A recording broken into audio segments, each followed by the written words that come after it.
答えは常に塔の上にある。間に合ったらアリーナに売店ぐらいあるよな。 After school.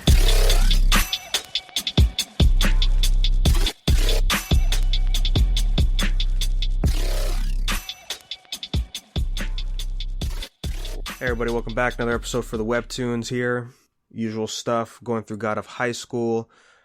And these chapters were 387 to 422. You know what that means? We're less than 100 chapters away now from catching up. Or, excuse me, no, 424. Why do I have two down? Well, chapter 424 is episode 422. Oh, right, because they do those weird, no, the numbers are weird, yeah. I hope he's not killing himself too hard over this, because it's a lot of pressure for like how fucking much higher can they go? You know what I mean? Yeah, and I think it shows. I noticed it a lot in these chapters, where he likes to draw the chibi characters a lot. Yeah, but when it's not fighting, I think. Yeah, for the humor stuff, for sure. Yeah, but I think that helps it make it easier to draw every week.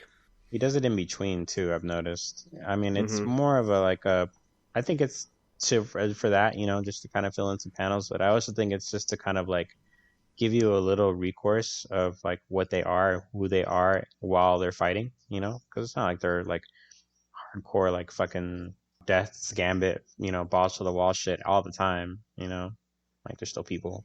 And I noticed in this arc specifically too that the art is still great, but it's not as, I guess, dynamic as it used to be. Not as crazy as how it was during the peak when they were fighting the Elder and all that. Yeah, I've noticed that their frame of reference panels, when they're showing the catastrophe that happens, when the fucking ship landed on Korea, and all this other stuff, they still have some of those panels, but even then they're not as intricate and very large as he did around the first time. He's definitely, I wouldn't say that he's gotten lazy with it. I'm just saying that he's just really condensed it because, and really I think what it is because the fights don't stay in one place.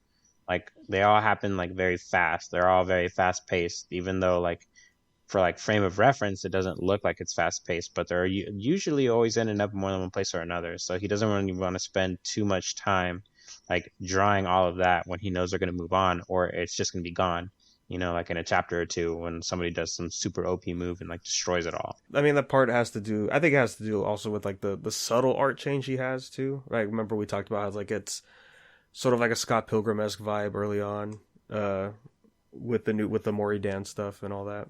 But there was a lot going on in these chapters. Not gonna lie, one of the things I do appreciate was the training that Mori Dan was doing. Because I mentioned it felt boring and almost filler to see what he was doing in the God of High School tournament itself, because he was just whooping everybody pretty easy. It's he's just doing basic stuff. But I thought it was cool here when he was doing the training with the staff. And pointing out that, yeah, he's not the best when it comes to it. He just kind of goes with the flow. And that Mori Hugh actually, bringing him up again. Was the only one? Yeah, he was a better, he was more adept to it, maybe because he was already being trained by somebody with it. So having Mori just coming in and relearning something new, I think gave it a nice refresher. Was it more or less that he was, well, yes, partly it was that he learned something new, but they were really trying to reiterate to you that Mori had never really had to start from the bottom. He was intrinsic and inherently good at all of those things, especially Taekwondo, and it for him, it was basically learning how to think outside the box, as if he had never done that before.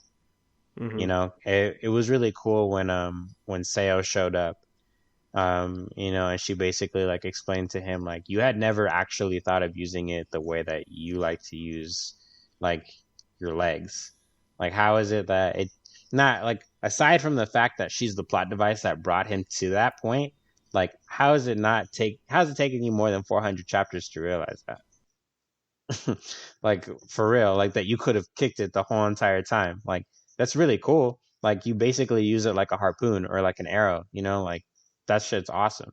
Like that. But I just like at the same time I'm just like it really really does go to show you as a person, Mori is different than Mori Hugh. Mori Hugh understood what it meant to not be a part of anything, to be a shadow and like have to make something. That's where all of his shit came from, you know? He's just coming at it from like the very, you know, opposite end of the spectrum.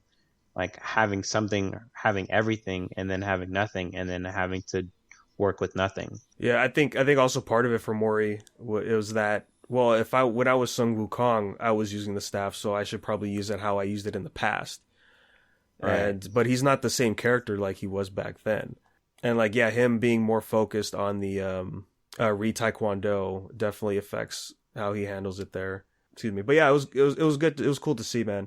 And then getting the reveal of her backstory after, where she was like the successor for the last leader of the homeless association from the Six. I was like, oh, that's pretty cool, man. I did think that was really dope.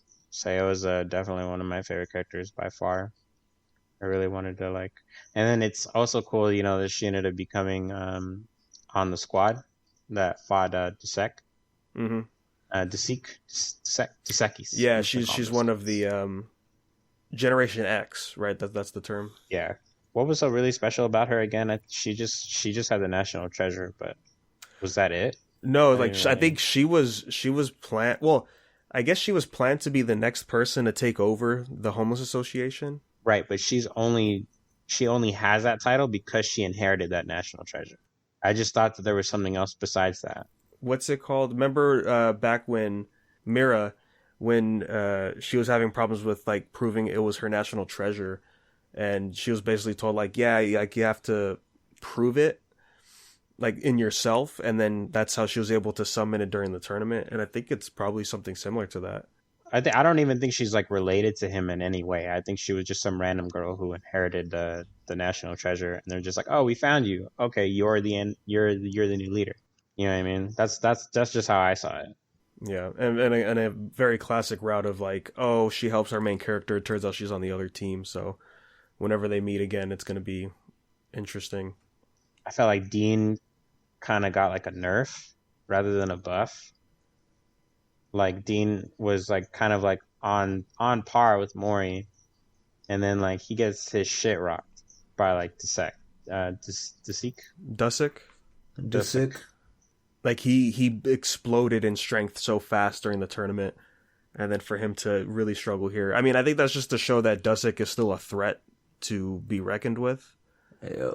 And I guess at the time as well that Mori, like even in this arc, Mori stated that he will never be back to his original power level because of how damaged his body is when he fought Satan.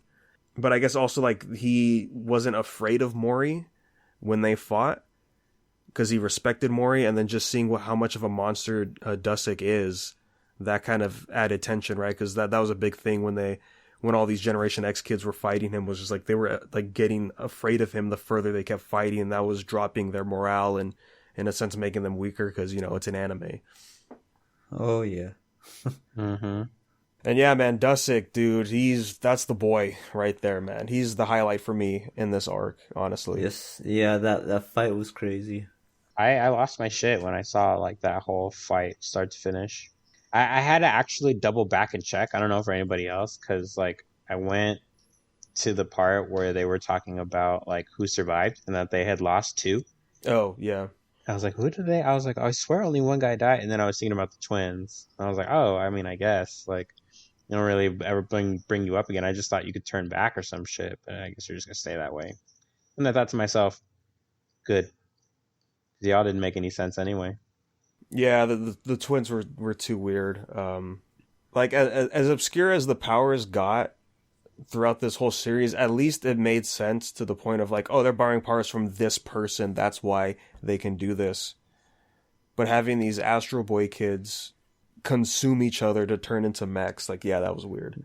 Like, Yeah, don't that get me was- wrong, it's cool, but I think it's that obscure webtoon thing that you don't see too often.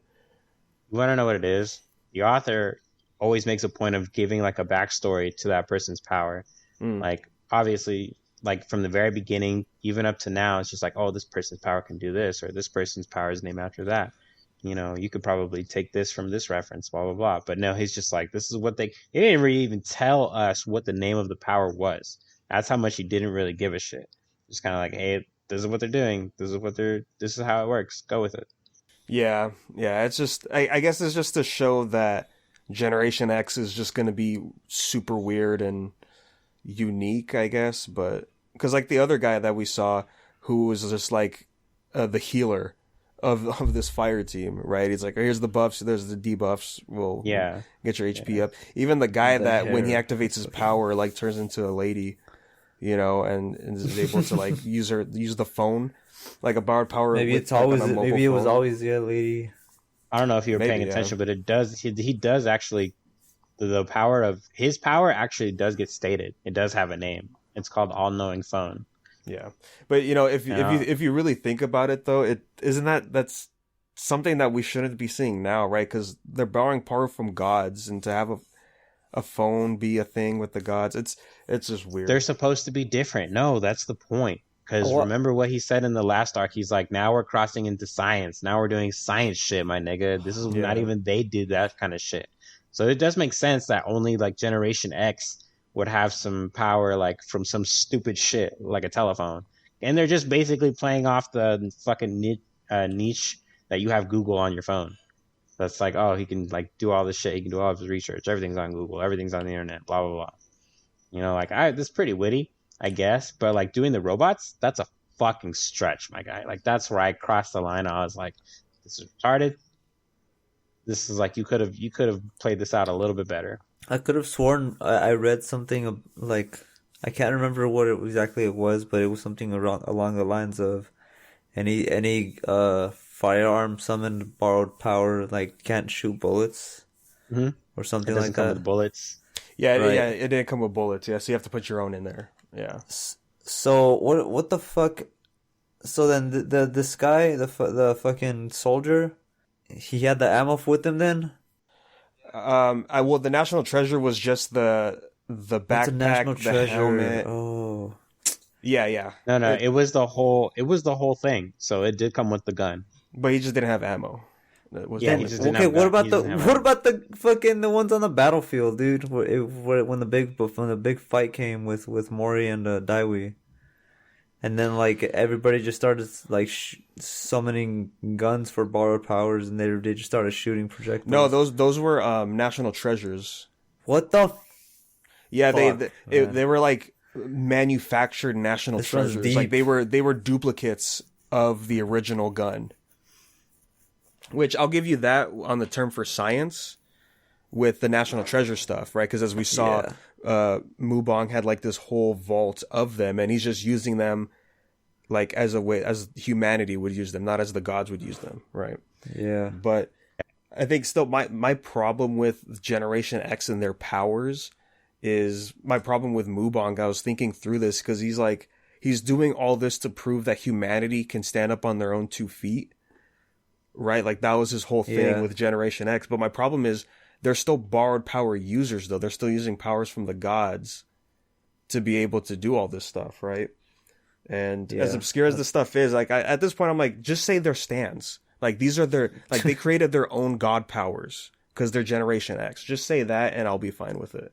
And I'm not gonna lie, I was definitely surprised when we got the reveal of what Generation X really is about, and the fact that there's a thing called X syndrome that's happening to all these kids. Like they're like the current humanity's bodies can't handle being a Generation X. Generator Rex. Yeah, that's what I kept thinking. Hey, if we see some of that, I wouldn't be surprised. That'd be fucking cool. But yeah, the fact that a lot of kids that are being born now are getting sick because the taboo is lifted and basically like the limiters are off, so they can't control the output, and that causes problems. I thought that was interesting. Yeah. I'll add on to that. It was also pretty interesting how they ended up getting the research centers, all that other stuff. That was really cool. But at the same time, it's like at this point, I always have to assume that whenever a character has their back turned and refuses to face like the actual front of the panel, you know, like the fourth wall, basically.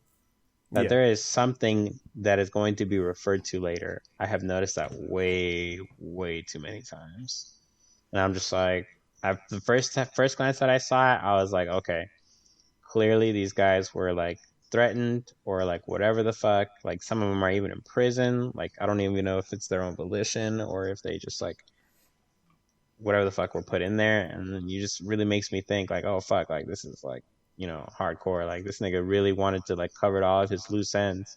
Really makes you think like, damn, you know, Mubong is fucking asshole. Mujin, fucking douchebag. Yeah, he doesn't care what happens as long as they get the results that he wants before he, you know, dies eventually. Because when we get the upgrade of his new arm, we see that like it's taking a bigger toll on his body and coughing up blood. And I don't know if you guys noticed that I guess they censored the blood he was coughing up because it was like white at a certain point, like towards the end of this arc. He was coughing up white blood, and I was like, okay, is that part of his arm, or is that just Webtoon doing its weird censorship thing that it's been doing? Right. On the other side of this arc, we did have Mori and Daiwei hanging out again, like old times, wrecking stuff, and that was some fun stuff. I like their interactions in the arc. Yeah, they have good chemistry with each other. Yeah, it's always fun to see them be able to hang out and talk and just going through everything. And I like his stance of like it's just classic God of High School, right? Because Mori is very stubborn, and he's like, no, we have to get Mira first before we go fuck up Mubong. And Daiwei's just like, let's be real, we got to take him out first before we can even figure out what's going on. All right. The back and forth was fun. I do think he's right though. Like I don't think I think it's gonna happen simultaneously. That's just how I feel like these things always kind of come into fruition. Like, and that's just basically because he kind of broke Mira. Let's just like take one quick second to just like put that shit aside. He really did break her as a character to the point where he can't really like give her an arc. He can't give her any character development because she doesn't fucking talk. Anything that doesn't involve her but involves legitimately everybody else to develop her character story, like to develop the background of what happened these last couple of years, like that's gonna wait until all of this shit comes to a head, because it's, you know, it's just really the only way to work it in. You're just playing your cards all really early. You can do that in probably like 4 chapters. She did attack Mori and Daiwi that one time. So at least we know, like, she is... What is it? The fucking sage's body is in there, so that's all she remembers is... Well, yeah, plus she's being influenced by... Nox. Yeah, Nox. Fucking Mandox. Yeah. Mandark. Yeah, I agree. Like, it's... He put Mira in a tight situation because... I think what it means for me is this final section of the series is just going to be prolonged because now we have to go in and deal with her, try to get her memories back. There's going to be some flashback stuff when she was with the Homeless Association during this 17 years. And then he's going to have to try to explain this Daiwei Jr. that's walking around too. Jesus fuck. Yeah. They already saw each other, didn't they? Yeah. Daiwei just straight up looked at him. He's just like, okay. And just didn't say anything after that at all. Yeah, it's weird, man. It's one of those things where like you have good ideas for a character, but when you introduce them, it's not fleshed out enough. So now you're gonna have to really put in the work whenever she's gonna be part of the main focus again of the story. So if it's already done, I hope it's all right. The pacing could be off and all that, you know, it could go pretty south. But the final fights here for like the climax, I thought was cool to see. Like basically, like it's another war that just started with the Monkey King as is the perspective going on. But at least they played it smart this time, and that was good. That was good to see. Nobody had to die. Yeah, honestly, the last fight was pretty hype between Mori and Iplo. Oh, that one was good too. They were just doing it for the fuck of it now, that rematch. Mm-hmm. It's so good. And, you know, it was a minor thing, but you know what bothered me about this fight was people were watching it, and this kid asked his mom, like, is that martial arts? And she's like, I guess it is. I don't know. And I thought, like, okay, it's been 17 years. And it's like, sure, people, like, would rather have borrowed powers, but, like, how could you just forget what martial arts looks like, especially when God of High School was being broadcast, like, nationally out there, you know? And like, beyond that, it's a human invention. Like, that is something that should not have been forgotten, or something that should have been even more enforced. But he really made an emphasis on the whole borrow power thing. Like, oh, okay, like, now, like, this is the reign of humans. This is what humans can do, you know, like, all that shit's in the past. Like, never lift your hand up again. Now you can, you know, grab the remote with your fucking, you know, with your mind instead of your goddamn, with your stand. Thank you, Jerry. That's perfect. Yes, that's perfect. That's perfect iteration. I'm done. And, you know, I don't think we talked about it, but the dynamic that happened since Mubong became world president of, like, the oppression of just non-powered power users it feels a little forced, I think. I mean, sure, majority of the population has it, but I'm like, yeah, that's a quick turnaround to just say, like, yeah, you guys don't have as much rights as we do. I'm like, that's pretty crazy. Well, he calls them dead batteries. Yeah, dead batteries. That's crazy. The fucking look, I'm just gonna say Maury said it the best when he is like, "You're such a fucking hypocrite." He's like, all you keep saying is that you give a shit about humans and you want what's best for humans. And he's just like, you don't really even give a shit about the ones that you've already used, or the ones that you use to, like, fulfill your stupid ass fantasy. Like, I think he really hit the nail on the head with that shit, because it really just makes so much fucking sense. And I really hate how dumb people are that they really couldn't notice that. You know what I mean? It's just like, he literally says it in his national speeches. He calls non-borrowed power users dead batteries. Like, people didn't just come up with that term out of nowhere. He was the one that called them that. I like, as soon as that shit, like, made it onto the chapter, I was like, okay, like, you really have to give people more credit. This is not that situation. Yeah, it's crazy. And again, that just goes back to what I said earlier about him just being, his whole goal has always been, you know, humans should overcome the gods. And we did get the flashbacks of him, like, when he entered the sixth, and then just seeing Dusik just do what he does, and he's just a normal person. And for me, I figured that should be the goal that Mubong has, is to get closer to what him and Tai Jinjin was. Mm-hmm. Right. Because that was a big shock for Mubong in the flashback, was when he fought Taijin, and he was just like, holy shit, there's people that are this strong that just, they don't have stands? This is crazy. And even then, we get introduced to, like, what, 2 or 3 new characters that were in flashbacks that don't even exist anymore. Like, ain't that a bitch? We got the very last 6th. The guy, the dad of the guy with the sword that Mira cut in half. That was him. And then what is it? The girl who gave Mubong the stupid cross. Yeah. Who the fuck is that? I, like, didn't even show a face or anything like that. It's just, like, referencing to a couple panels, and it's just like, all right, this bitch. Here's the muse. You know. Honestly, the best part of this arc was the little plot choice with the moon, and who's on the moon. Yeah, I wasn't expecting that. I didn't think we were going to be going back to that kind of stuff.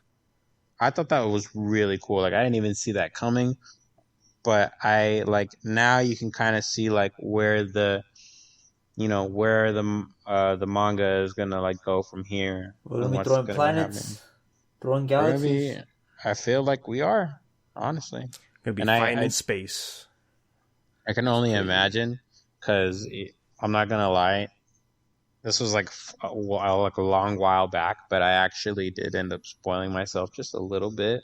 I didn't read anything, but I was, like, looking through, like, the characters on the Wikipedia, and I did click on Mujin Park, and I was like, I have no idea what the fuck this is, but now I'm finna find out. Like, it's happening. Some weird shit.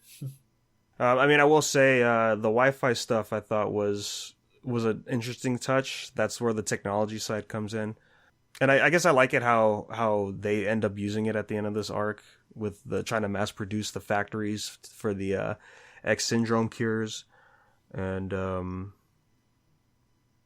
yeah, just great to see Bake again. But you know what? It's the year of the ox. It's wife time, guys. We need to bring her back. Yeah, where's wife Moo? Because he doesn't even bring it up. Which, I mean, there was no room for that in the conversation, but still, like, we could have got a little something before we're moving on to something else. Well, for the moment, she can't even come back. Like, they can't even interact with each other anymore. Yeah. But other than that, yeah, the twist with Mori and Daiwei's plan to make Iplo the new world president candidate, I thought was fine. It's that classic cliche thing where he's just, he's the calculated type. He's like, yeah, you guys don't understand, and it's just like, actually, we made our own plan that you didn't even see coming, bro. So I thought we did pretty good.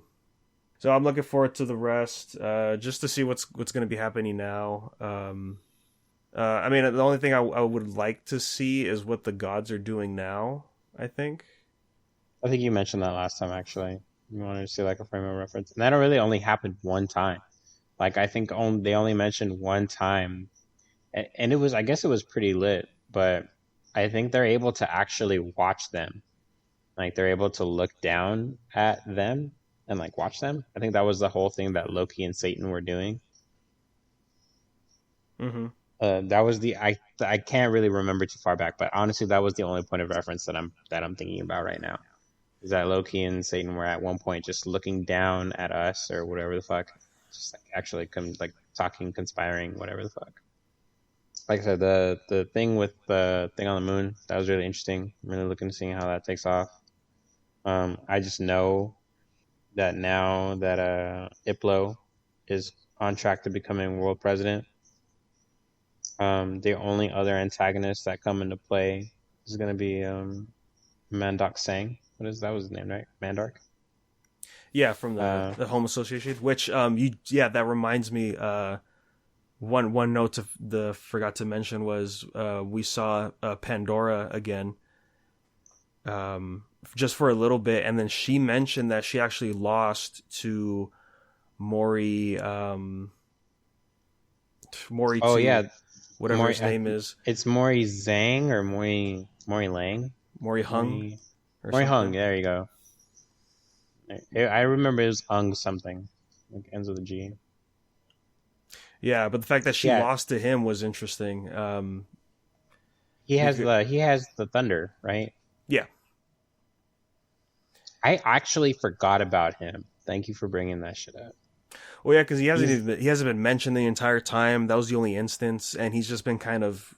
I mean, yeah, like there's really no point to bring him back into the story right now, because now that Mubong knows that Mori Dan is Mori Jin, that he could kind of just stop looking for Mori candidates and all of that stuff. But yeah, I'm curious to see. I want to see that rematch too.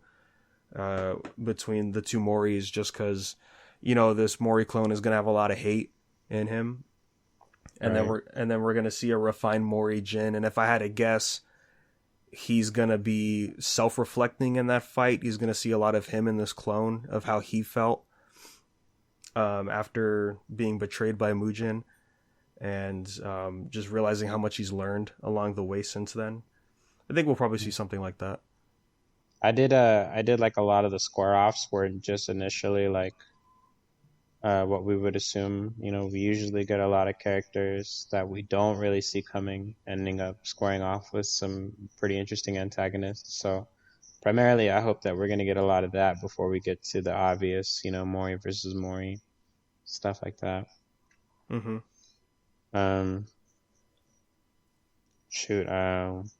Actually, on another note, there aren't really any more other surprises, I think, unless Well, I mean, of course, Mendok Sang is gonna have his own surprises up his sleeve, but I don't really think he can have that many, considering that he didn't have nearly as much resources as Mujin did. I don't know. I just feel like because we're less than 100 chapters away, there's not really gonna be much. But then again, these chapters usually do contain like definitely a lot of information, and a lot of pacing. I feel like there's a lot of that too. So I mean, it's really up in the air, but I just don't really see it panning out that far, especially because we're going to be really close to like basically the climax of everything, or at least the climax of everything again in the future. I don't know if there's going to be another time, another time skip. Just imagine how far this thing fucking goes. Jesus. Well, this is the it says like, on the top of the chapters, they say chapter, I think it's 6 now. But this is the final arc. Like once everything's wrapped up with this, whatever's happening, like that's it. I don't know if I would see another time skip, unless it's the epilogue for the series, to see what humanity is doing in the future. And I guess like it's a minor plot that's going on too with I guess Mori's love life, right? With what's her name? Cherry? Is that her name?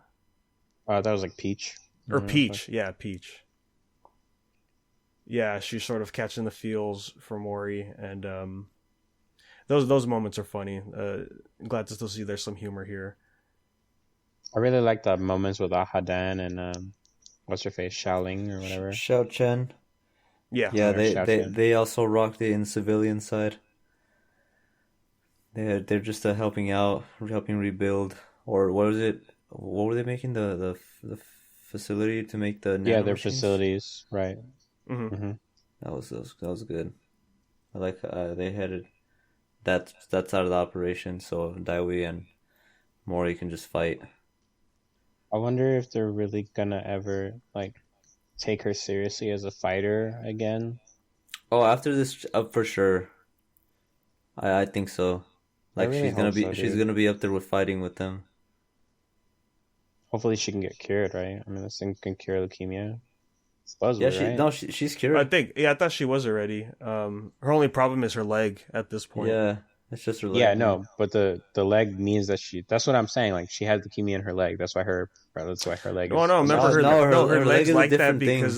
because of the rubble that fell when the staff broke her house. She just got it from I don't know how you get it, but she got it when she was in the hospital. It's basically bone cancer. I just thought that like the shit that was imbued in her leg was making her bone, get affected and then affected with leukemia, and then leukemia spread through her body.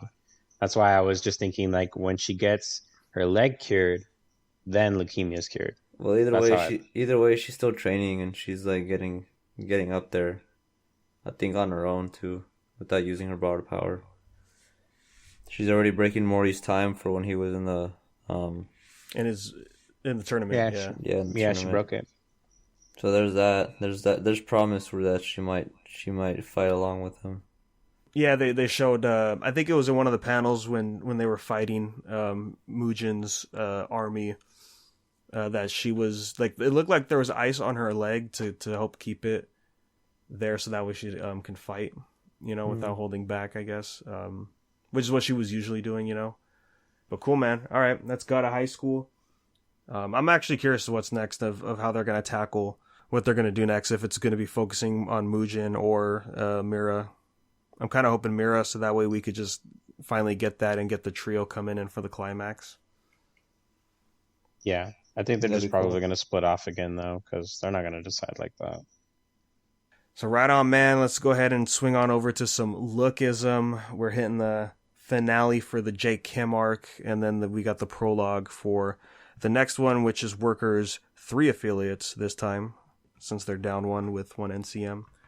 First, I gotta say with Jake Kim, it's such a classic trope of just like, oh, I was only pretending to be an asshole because that's what I needed to be, so that way I could get Sinu free.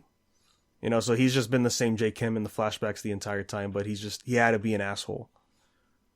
He somehow made a motive for him to be that asshole and just fit it Hmm. almost perfectly right there. So he's not just an asshole. Well, he kind of is, but Oh yeah, he definitely is still an asshole. he's You doing it Yeah. for right reasons.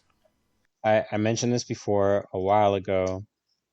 I told everyone I was like, this didn't really excuse his behavior from the beginning. I was like, this is like a totally different side of Kim altogether, totally 180. And now they have like all these panels in here where they're like showing him his real face behind the fake face and Yeah, he's a all good this other kid. shit. Yeah, it's one of those things to where it's like, oh, you're a good guy, but fuck you, you're still an asshole. I think is what is going to come down to once, if ever, like Daniel learns about this flashback stuff or not. Like I said, looking at it now, like it's good character development. Like we can see Hmm. like okay, he's basically like a lone wolf in a pack. Definitely like taking the burden of everything on his own. The worst of it. Yeah, Um, I don't know. We'll see how it plays out. Now that he's teaming up with what's his face, with Samuel. Samuel. Yeah, sorry. Surprisingly, yeah. Like I thought, like the first thing Jake wanted to do was go beat up Gunn, but then Samuel coming in, finally maturing and realizing that this isn't what he should be doing, or unless he's just really playing in the hands with Goo, right? Because he's still Goo's special friend, and he's just like, well, if we're gonna fuck up Gunn, we have to play it smart, kind of way.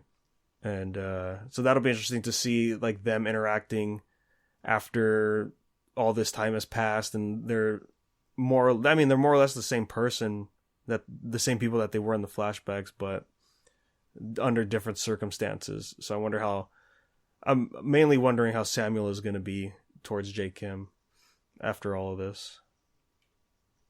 I think he's really gonna pick at the fact that he became a hypocrite. Mm. He's really like he did his research, like because Samuel had a different opportunity than Jake did. Like one of the things that I did like about how chivalrous his character is, knowing that he did, still retain some of that, is that like when he was doing the whole thing with the gambling, like when we first met Jake Kim, Yeah. uh, he was really, really upset that he had to force himself to do this shit in order to get this money that he needed just so he can get revenge for Cena. Like he bit himself in the ass, and then he goes through all of this fucking trouble just so that in the end, this same motherfucker that put his mentor, his brother there in the first place, disqualifies him after he's basically like saying like you have the fucking gall to disqualify me after I made you all of this fucking money doing it Mm-hmm. this fucking way just so I can save my friend, and now you're gonna throw that shit in my face and then you're gonna basically tell me to fuck off. You know what I mean? Like that, like I can definitely understand like the rage now that he had that shit.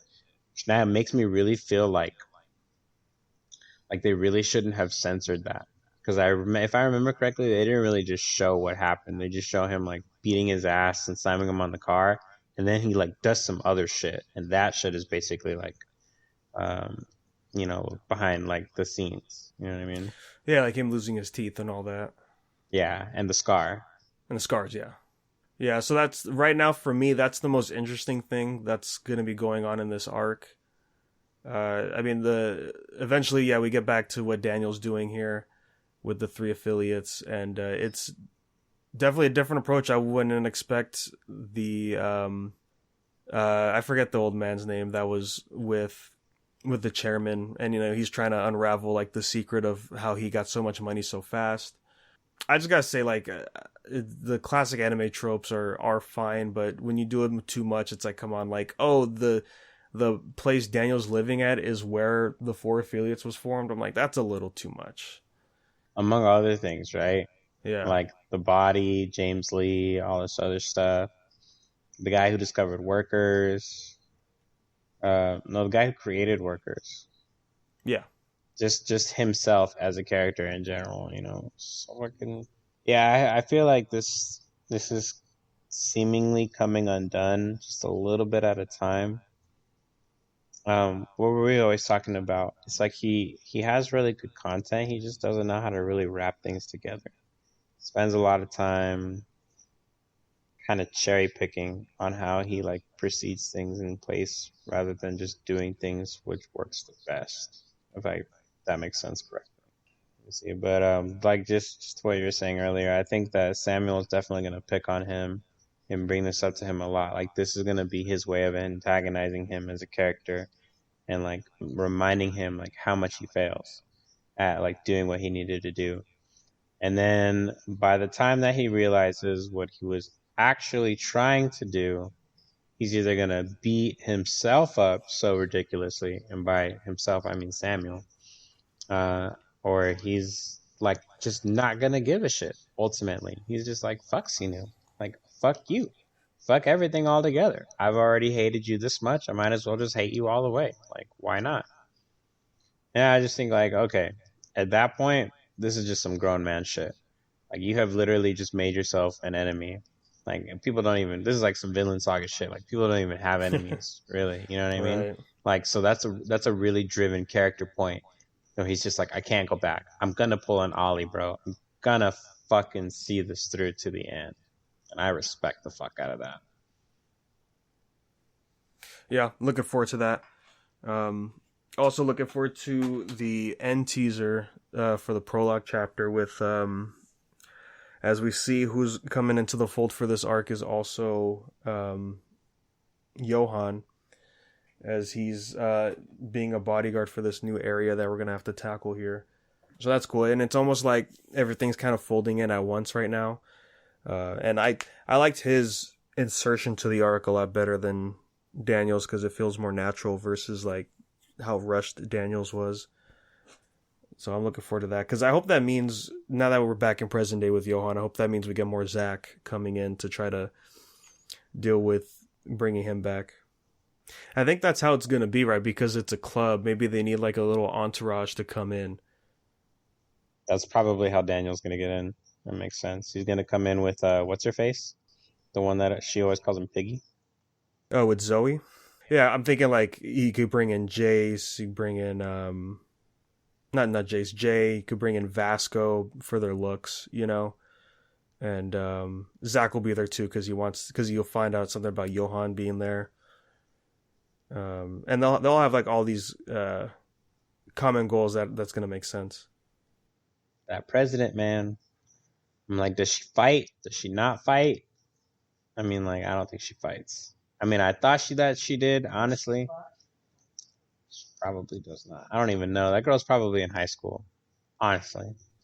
Yeah, they're all in high school, aren't they? Well, not the people in workers so far.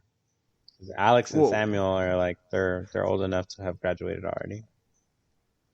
Is that right? Because Jake Kim is older than them all. They're all old.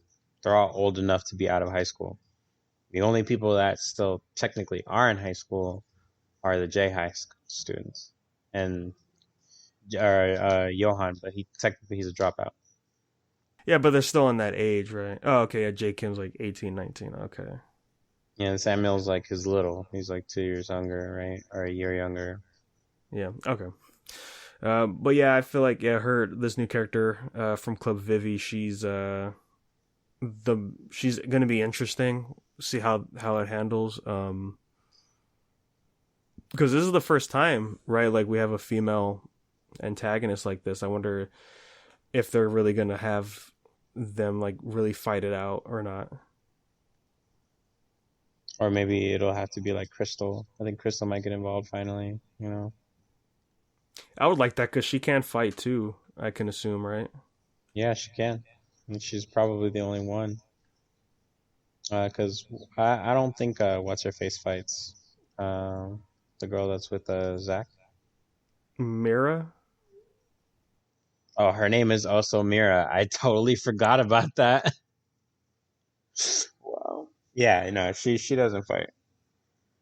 Who does that leave? I think that's Nobody. it because everyone else is normal, right? Oh So no, that's not true. oh, There is actually, one girl yeah, who can fight. The blonde girl. Yeah, that's blonde right. girl can That fight. I forgot about her. She's the judo champion. That's Hmm. right. You But I think don't that think she'll Vince be. was?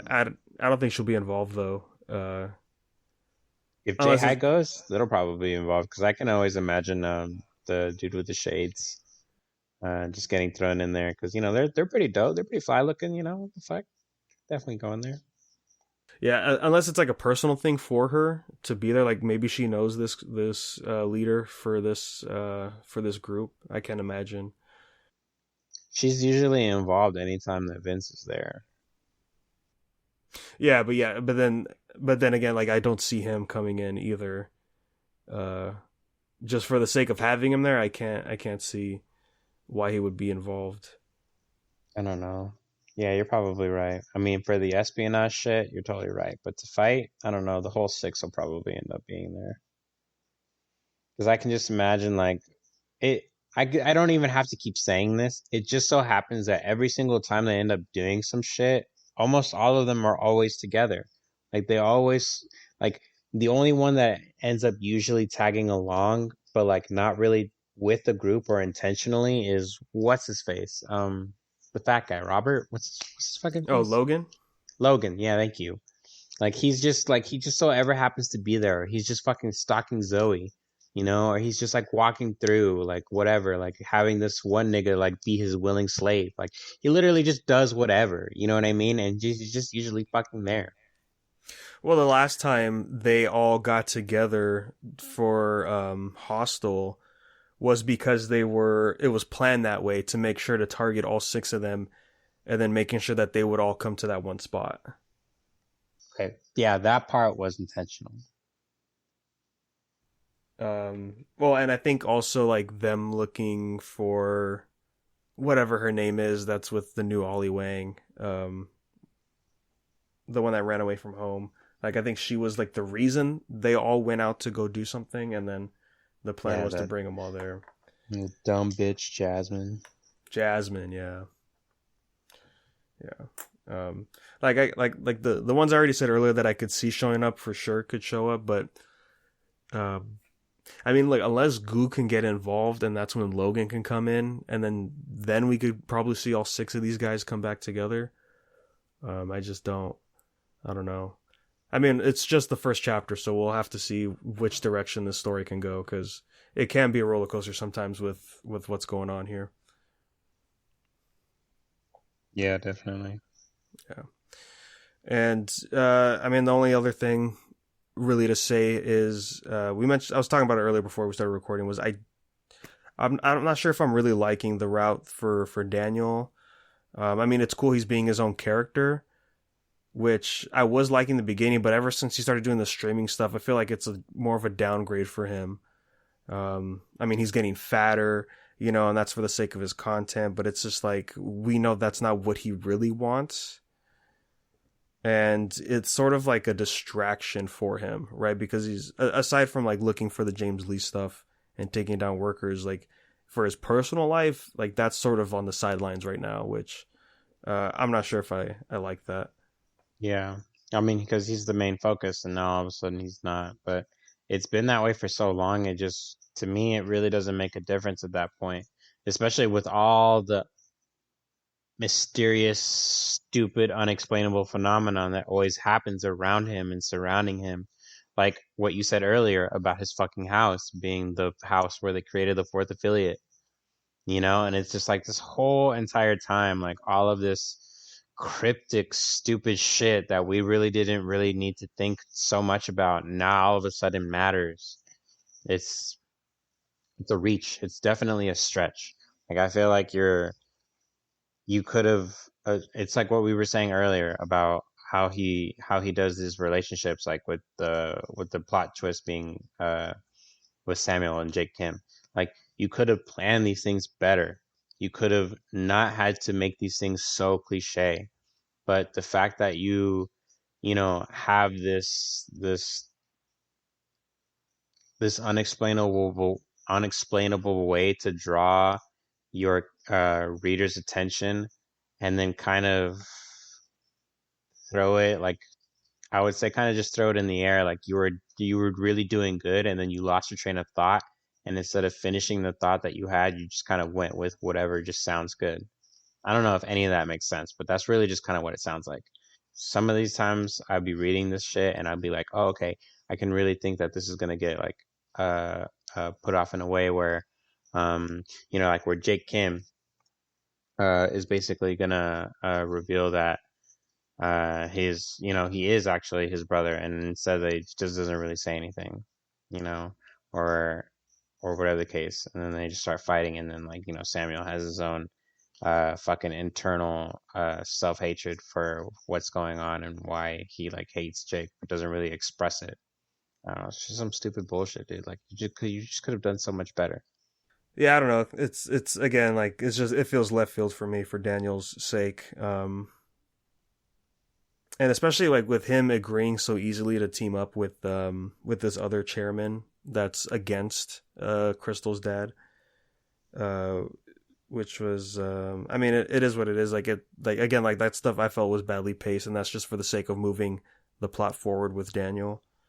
But with the other end cliff for this chapter was that he's getting some training by this big buff woman Sylvia to lose all this weight so that way he could be I guess attractive enough to enter the club, which that's one thing I will appreciate from this is that he's more confident in his original body now, that he doesn't have to rely on the new Daniel. And I know they said in the chapter that like his new body caused too much attention last time with 1 MCM. Which was kind of his fault though, because he handled it poorly, and that's why he had to go as Fat Daniel. But that kind of does make sense. It's just like, oh, here's the pretty boy, and it's like at this point, I'm pretty sure workers would have an idea of who Daniel Park is now, right? At least the new body one. I don't even think that he kept that black pin, did he? I don't know. I don't think they really mentioned it, but Goose steals it back, or like, right? Like something, I don't know, like somebody kicked his ass. I remember that. Oh, it was Goo. Yeah, Goo. Yeah, knocked him out. But I think that wouldn't even work now, right? Because they have all those new pendants, and so they would have like his was like the old version when there was 4 affiliates, and now there's the 3 affiliate pins. I think. But Samuel is the 4th affiliate. Yeah, but they showed off the new pins, right? That these bodyguards were wearing at the Club Vivi. No, they were showing off the gold pins because there's gold, silver, black. Okay. Remember, there are levels. Right. Okay. Those are gonna be like the fighters, like those 4 people right there that were in front of Daniel. Those are the guys that they're gonna square off against. Like one is definitely gonna be for Vasco, one's gonna be for Zach, one's gonna be for Daniel, blah blah blah blah. Yeah, like the main guy holding the new girl. Like, yeah, that Daniel's gonna fight that guy for sure. I think it might be a stretch, but that guy was an adult, so I'm really hoping that Big Daddy Warren, he also makes his way back. I mean, he had a reason to for the 4th affiliate, but who knows? Yeah, I don't know that because it's just a normal club, right? As far as we know, at least until Daniel gets in there, and then we'll find out more info. But with Tom Lee being involved, the guy that Warren fought, right? The dad, he'll probably be back into the story. Yeah, I also thought of usually Crystal is always with Eli because Crystal babysits Eli's daughter because she likes her. So I'm thinking that maybe, hopefully, Eli will be in the picture. Like, oh, Crystal needs help. All right, I'm there. I got you. Babysit my girl. Fucking got you.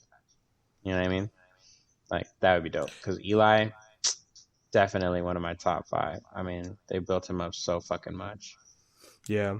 That's one thing I am curious about is how he's gonna explain why these other characters are coming in, because like I mentioned before, like the plot's moving in a direction where like Vasco's not really that important anymore. Zach, Zach's doing his own thing, but as far as being a threat to the affiliates, like they're not really on the radar anymore. And especially with introduction of other characters that do have a reason to be there, like Jay Kim and Samuel, I wonder how the explanation is going to be for those characters to come in. Happenstance, like usual. Oh, hey, what are you doing? I'm just fucking around. Just want to go dancing. Yeah, like I could see some connections come in. Like I think for sure we're gonna see Zach just for the fact that Johan's involved. But as far as the other guys, other than what I already said, like with the entourage stuff, I wonder how we're gonna get other characters involved. Yeah. Well, at least it's gonna be girl centric, so we'll definitely see all the girls. That's cool. Don't get a lot of, dude. We don't really get enough of that, so that is cool. Yeah. Well, I think because like Daniel's motive, right? Like Daniel really doesn't care about school right now. Like we haven't even seen, like all we're seeing of him now is just streaming on K Twitch, whatever it's called, and not really thinking about this stuff at school. So I think that plays a part into that. Yeah, so that's the start of Workers 3 Affiliates. Gonna check out how different it is. I'm kind of looking forward to it just because the main boss is so different from everyone else. So I'm really wondering how they're gonna tackle that. Yeah. But before we wrap up here, I did read a webtoon not that long ago that I thought I'd bring up here. We could get more details into it next time if you guys want to check it out. It was why did it? I forgot how I found it, but it's called Love Advice from the Great Duke of Hell. There's 2 seasons for it. Season 2 just ended last year, like in November. And what caught my eye was, you could like chapters on webtoons, and that could kind of gauge how popular it is. And for a majority of the chapters, it was maxed out for the likes at like 99K, 999, whatever it is. And I was like, oh, okay, if that's like, okay, let's check it out. And, the title itself sounds funny. And it's interesting. It starts with a simple premise of a boy has a crush on this girl that works at a cafe, but is super awkward and doesn't know how to talk to girls like that. So he decided to get this book to summon Astaroth and just ask for love advice from him. And it starts off like that, very comedic for a majority of the series. A lot of reactionary stuff. Some of it's is pretty good. Most of it's pretty average, I would say. But I think the charm of it being like, here's this Duke of Hell just doing, like, he's just gaming with this guy. He's doing, he's cleaning this kid's house, and just like the awkwardness of when other characters just see this guy hanging around. I thought it was fun. And then when season 2 was coming in, you could definitely tell, like, okay, let's actually put effort into the writing here. Let's get some backstory stuff. Let's get deep with these characters. And that was pretty cool stuff. So I'm looking forward to whenever season 3 is going to happen, which if I had to guess, probably like around May time, based off like the gap between 1 and 2. And the art style is pretty good too. I like it for what it is. And it's not that long. It's like sub 100 chapters. Yeah, 97 chapters. So if you guys want to check that out, I'd be happy to talk more about that on the next episode. So with that, we'll go ahead and wrap up the episode here. Thanks for swinging by. We'll be back with the next episode, and while we wait for that, remember you can always send us an email, unversepodcast@gmail.com. If you have any questions or comments, love to talk about it. And then go ahead and give us a follow, Unverse Podcast, anywhere on social media, and we'll let you know when the next episode drops. So thanks, guys, and we will catch you on the next one.